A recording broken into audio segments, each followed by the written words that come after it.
Hi friends, welcome to ultra cooking channel. இன்றைக்கி நம்ம பார்க்க போகிற ரெசிபி ரொம்பவே சூப்பரான சைவ மீன் குழம்பு ரெசிபி தாங்க. நம்ம கிட்ட இருக்க வாழைக்காவை வச்சு ரொம்பவே சூப்பராக மீன் குழம்பு டேஸ்ட்லேயே இந்த கிரேவி ரெசிபி இன்றைக்கி செய்ய போகிறோங்க. இதை பார்க்க ஸ்ட்ரக்சரும் டேஸ்ட்டும் ரொம்பவே சூப்பராக மீன் குழம்பு டேஸ்ட்லேயே அட்டகாசமாக இருக்குங்க. இது இட்லி, தோசை, சப்பாத்தி, ரைஸ் இது போல் எல்லாத்துக்குமே சூப்பரான காம்பினேஷனாக இருக்குங்க. வாங்க இதை எப்படி செய்யலான்றதை பார்க்கலாம். வீடியோக்குள்ளே போகிறதுக்கு முன்னாடி அல்ட்ரா குக்கிங் சேனலை சப்ஸ்கிரைப் பண்ணிவிட்டு பக்கத்தில் இருக்க பெல் ஐக்கானையும் கிளிக் பண்ணிக்கோங்க. இந்த ரெசிபி செய்ய நான் இன்றைக்கி 2 வாழைக்காய் எடுத்துருக்கேங்க. அதை இது போல் மேலே இருக்க தோல் எல்லாம் நல்லா சீவி எடுத்துருங்க. இதில் நமக்கு 15 பீஸ் அளவுக்கு கிடைக்குங்க. நம்ம போடுற பீஸ் சைஸை பொறுத்து மாறுபடலாங்க. உங்களுக்கு எந்த அளவுக்கு தேவையோ அந்த அளவுக்கு வாழைக்காவை எடுத்துக்கோங்க. இப்போ இது போல் மீன் ஷேப்பில் கட் பண்ணி எடுத்துக்கோங்க. உங்களுக்கு ஷேப் எல்லாம் தேவையில்லைன்னா ரவுண்ட் ஷேப்பில் கூட கட் பண்ணிக்கலாங்க. அது நம்ம விருப்பம்தான். இப்போ இது பார்க்க மீன் போல் ஸ்ட்ரக்சரில் வர்றதுக்காக இது போல் சின்னதாக கட் பண்ணி எடுத்துருங்க. அப்போ தான் உங்களுக்கு பார்க்க அப்படியே மீன் போலவே இருக்குங்க. சாப்பிடும்போது அப்படியே மீன் சாப்பிட்ற ஃபீலும் கிடைக்கும். பாருங்கள், இது போல் கட் பண்ணி எடுத்துருங்க. பாருங்கள், நான் மொத்த வாழைக்காவையுமே அது போல் கட் பண்ணி எடுத்துருக்கேங்க. இப்போ இதை மொத்தமாக தண்ணியில் போட்டு வச்சுடுங்க. அப்படியே வெளியே வச்சிங்கன்னா கருத்து போயிடும். இப்போ நம்ம இதுக்கு மேலே அப்ளை பண்ண மசாலா ரெடி பண்ணிக்கலாம். அதுக்கு ஒரு பவுலில் 1 டீஸ்பூன் அளவுக்கு தனி மிளகாய் தூள் சேர்த்துருக்கேங்க. இது கூடவே 1/4 டீஸ்பூன் அளவுக்கு மஞ்சத்தூள், 1/2 டீஸ்பூன் அளவுக்கு உப்பு சேர்த்துக்கோங்க. அடுத்ததாக 2 டீஸ்பூன் அளவுக்கு எண்ணெய் சேர்த்துருக்கேங்க. இது கூடவே 1/2 டீஸ்பூன் அளவுக்கு லெமன் ஜூஸையும் இது போல் பிழிஞ்சு விட்டுக்கோங்க. இப்போ இது ஒரு முறை நல்லா மிக்ஸ் பண்ணி விட்டுக்கோங்க. இப்போ இது கூடவே கொஞ்சமாக தண்ணி சேர்த்து நல்லா பேஸ்ட் போல் நல்லா மிக்ஸ் பண்ணிக்கோங்க.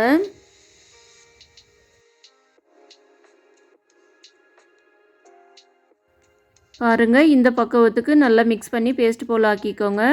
இப்போ இதை நம்ம கட் பண்ணி வச்சுருக்க வாழைக்காய் மேலே அப்ளை பண்ணிக்கலாம். இது போல் வாழைக்காவை ஃப்ரை பண்ணி குழம்புல சேர்க்கும்போது வாழைக்காய் குழம்புல உடையாமல் வருங்க. அது மட்டும் இல்லாமல் வாழைக்காயிலையும் நல்லா மசாலா இறங்கி குழம்பு ரொம்பவே டேஸ்ட்டாக இருக்குங்க. இப்போ நம்ம கட் பண்ணி வச்சுருந்த மொத்த வாழைக்காய்க்கும் இது போல் மசாலா தடவியாச்சு. இதை 10 நிமிஷம் அப்படியே ஊறட்டுங்க. அடுத்ததாக ஒரு பவுலில் லெமன் சைஸ் அளவுக்கு புளியை ஊற வச்சுக்கோங்க. இப்போ இதை ஒரு முறை நல்லா வாஷ் பண்ணி எடுத்துகிட்டு அப்புறமா சேர்த்துக்கோங்க. இப்போ தண்ணி ஊற்றி நல்லா ஊற விட்டுருங்க. உங்களுக்கு ஊற வைக்க டைம் இல்லை, உடனே கரைசல் வேணும்னா ஹாட் வாட்டர் சேர்த்து ஒரு 2-3 நிமிஷத்துக்கு ஊற விட்டுருங்க. நான் இப்போ புளியை நல்லா கரைச்சி எடுத்துருக்கேங்க. இப்போ இது கூடவே 1 டீஸ்பூன் அளவுக்கு தனி மிளகாய் தூள் சேர்த்துருக்கேன். அடுத்ததாக இது கூடவே 1 டீஸ்பூன் அளவுக்கு குழம்பு மிளகாய் தூளையும் சேர்த்துக்கோங்க. அடுத்ததாக 2 டீஸ்பூன் அளவுக்கு தனியாத்தூள் சேர்த்துக்கோங்க. அடுத்து இது கூடவே 1/4 டீஸ்பூன் அளவுக்கு மஞ்சள் தூள், 1/2 டீஸ்பூன் அளவுக்கு சீரகத்தூள் சேர்த்துக்கோங்க. அடுத்ததாக 1/4 டீஸ்பூன் அளவுக்கு மிளகுத்தூளையும் சேர்த்துக்கோங்க. அடுத்ததாக இது கூடவே ஒரே ஒரு பச்சை மிளகாவை இது போல் கீரி சேர்த்துருக்கேன். கடைசியாக ஒரு கொத்து கருவேப்பிலையும் சேர்த்து நல்லா மிக்ஸ் பண்ணி விட்டுக்கோங்க.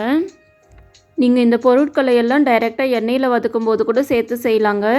ஆனால் பிகினர்ஸுக்கு இது போல் மிக்ஸ் பண்ணி வைக்கும்போது சமைக்கிறதுக்கு ரொம்பவே ஈஸியாக இருக்கும். இது அப்படியே ஒரு ஓரமாக இருக்கட்டுங்க. அடுத்ததாக நம்ம பூண்டு வெங்காயத்தை எல்லாம் தட்டி எடுத்துக்கலாம். இந்த குழம்பு செய்ய நான் இன்றைக்கி 10 பல்லு பூண்டு அளவுக்கு எடுத்துருக்கேங்க. அதை இது போல் நல்லா தட்டி எடுத்துக்கோங்க. இந்த குழம்புக்கு பூண்டு வெங்காயமெல்லாம் நல்லா பேஸ்ட்டு போல் அரைக்காமல் இது போல் தட்டி சேர்த்து பாருங்கள். குழம்பு டேஸ்ட் ரொம்பவே நல்லாயிருக்கும்.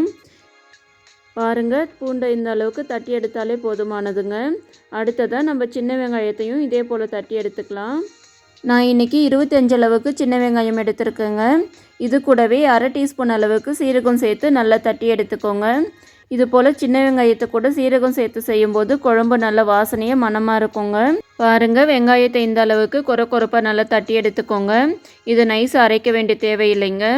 இப்போ இதை ஒரு பிளேட்டுக்கு மாற்றி அப்படியே ஓரமாக வச்சுக்கோங்க. அடுத்ததாக ஒரு மிக்ஸி ஜாரில் 2 பெரிய சைஸ் பழுத்த தக்காளியை சேர்த்து நல்லா நைஸாக அரைச்சி எடுத்துக்கோங்க. இது அப்படியே ஒரு ஓரமாக இருக்கட்டுங்க. அடுத்ததாக நம்ம மசாலா தடவி வச்சுருக்க வாழைக்காவை ஃப்ரை பண்ணி எடுத்துக்கலாம். நான் இன்றைக்கி தோசை தவாவில் சேர்த்து தாங்க ஃப்ரை பண்ண போகிறேன். அதுக்கு நான் இப்போ 3 டீஸ்பூன் அளவுக்கு எண்ணெய் சேர்த்துருக்கேன். இப்போ மசாலா தடவி வச்சுருக்க வாழைக்காவை இது மேலே வச்சுக்கலாம்.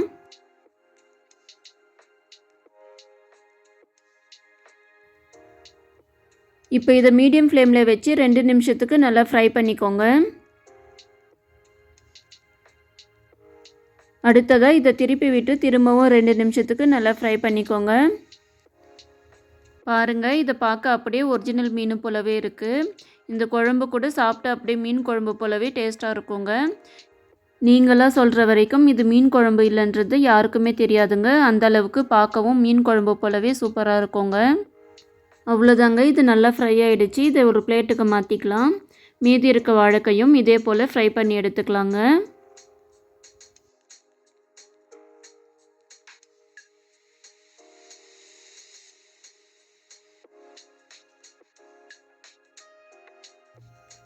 அவ்வளோதாங்க, நம்மக்கிட்ட இருந்த எல்லா வாழைக்காயுமே இப்போ ஃப்ரை பண்ணி எடுத்தாச்சு.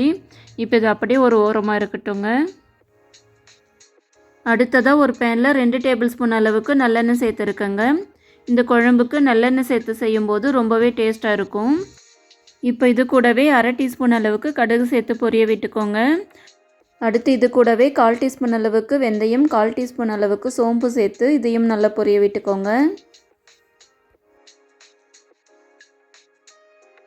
அடுத்து நம்ம தட்டி வச்சுருக்க பூண்டு இது கூட சேர்த்து பச்சை வாசனை போக நல்லா வதக்கி விடுங்க.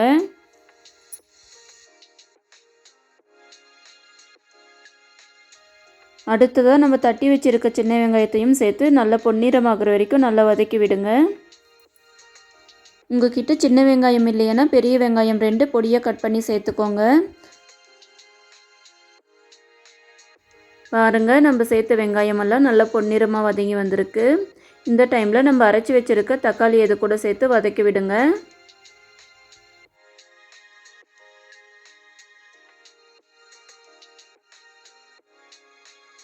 அடுத்ததாக இது கூடவே ஒரு கொத்து கருவேப்பிலை சேர்த்து தக்காளி நல்லா சுருளை வதக்கி விடுங்க.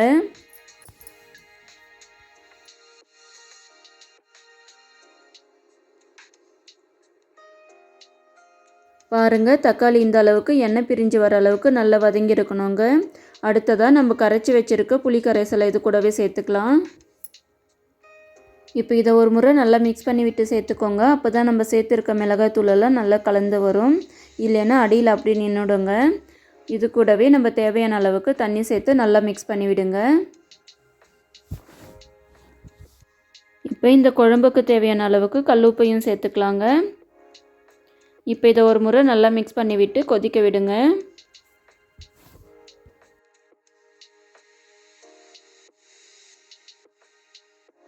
பாருங்கள், குழம்பு நல்லா கொதிக்க ஸ்டார்ட் ஆகிருக்கு.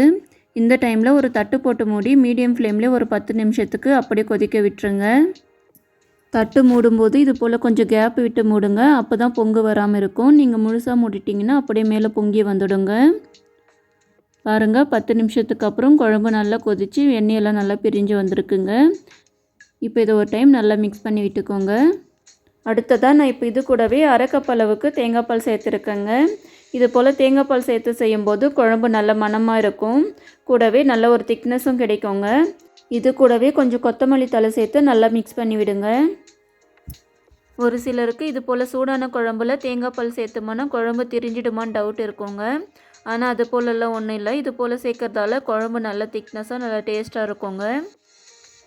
இப்போ இதை ஒரு தட்டு போட்டு மூடி 2 நிமிஷத்துக்கு மட்டும் மீடியம் ஃப்ளேம்லேயே கொதிக்க விடுங்க.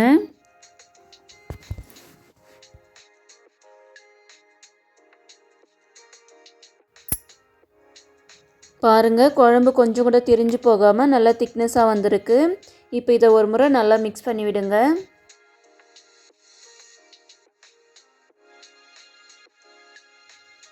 அடுத்ததாக இப்போ நம்ம ஃப்ரை பண்ணி வச்சுருக்க வாழைக்காவை இதில் சேர்த்துக்கலாங்க. நம்ம இன்றைக்கி மீன் குழம்பு எப்படி செய்வோமோ அதே போல் தாங்க இந்த வாழைக்காய் குழம்பையும் செஞ்சுருக்கேன்.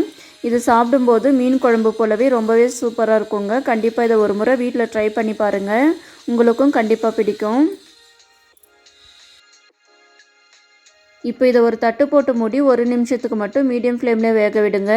நம்ம ஏற்கனவே வாழைக்காவை ஃப்ரை பண்ணி தாங்க சேர்த்துருக்கோம். அதனால் அதிலே நல்லா வெந்து வந்திருக்கும். இப்போ மசாலா இறங்கிறதுக்காக மட்டும் 1 நிமிஷம் அதிலே இருக்கட்டுங்க. அவ்வளோதாங்க, ஒரு சூப்பரான சைவ மீன் குழம்பு ரெடி ஆகிடுச்சு. பாருங்கள், இது பார்க்க அப்படியே மீன் குழம்பு போலவே இருக்குது. இது சாப்பிடவும் அவ்வளோ டேஸ்ட்டாக இருக்குங்க. கண்டிப்பாக நீங்கள் ஒரு முறை வீட்டில் ட்ரை பண்ணி பார்த்துட்டு எப்படி இருந்துச்சுன்னு மறக்காமல் கமெண்ட் பண்ணுங்கள். அவ்வளோதான் ஃப்ரெண்ட்ஸ். இந்த வீடியோ உங்களுக்கு பிடிச்சிருந்தால் லைக் பண்ணுங்கள், ஷேர் பண்ணுங்கள், கமெண்ட் பண்ணுங்கள். மறக்காமல் அல்ட்ரா குக்கிங் சேனலை சப்ஸ்கிரைப் பண்ணிவிட்டு பக்கத்தில் இருக்க பெல் ஐக்கானையும் கிளிக் பண்ணிக்கோங்க.